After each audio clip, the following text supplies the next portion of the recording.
குட்டீஸ்க்கெல்லாம் பிடிச்ச ஒரு வெஜ் புலாவ் எப்படி செய்கிறதுன்னு பார்க்கலாம். குக்கரில் தேவையான அளவுக்கு ஆயில் விட்டுட்டு 2 ஸ்பூன் அளவுக்கு நெய் விட்டுக்கோங்க. பட்டை, லவங்கம், கிராம்பு, ஏலக்காய், சோம்பு இதெல்லாமே ஆட் பண்ணிக்கோங்க.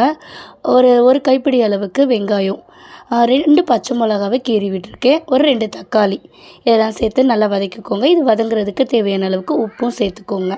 இதோட சரி சமமாக கொத்தமல்லி, புதினா சேர்த்துக்கோங்க.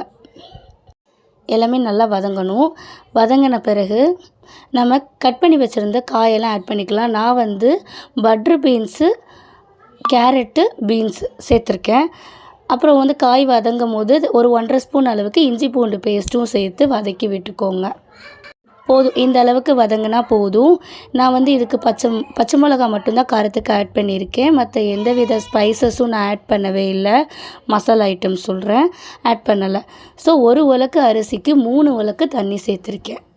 ஃபஸ்ட்டு ஒரு உலக்கு அரிசியை களைஞ்சி எடுத்துகிட்டு அதோட நம்ம காயோடு சேர்த்து ஒரு வதக்கிடுங்க. அவ்வளோதாங்க. வதக்கி முடித்த பிறகு ஒரு கப் அளவுக்கு நான் 3 கப்பு தண்ணி சேர்த்துருக்கேன். தண்ணி நல்லா கொதித்து வரும்போது ஒரு 3 விசில் விட்டுட்டு உடனே விசிலை ரிமூவ் பண்ணி எடுத்துடுங்க. சூப்பரான வெஜ் புலாவ் ரெடி ஆயிரும். ட்ரை பண்ணி பார்த்துட்டு எப்படி இருக்குன்னு சொல்லுங்கள். இந்த வீடியோ பிடிச்சிருந்துச்சுன்னா லைக் அண்ட் சப்ஸ்கிரைப் பண்ணிவிட்டு சப்போர்ட் பண்ணுங்கள். தேங்க்யூ.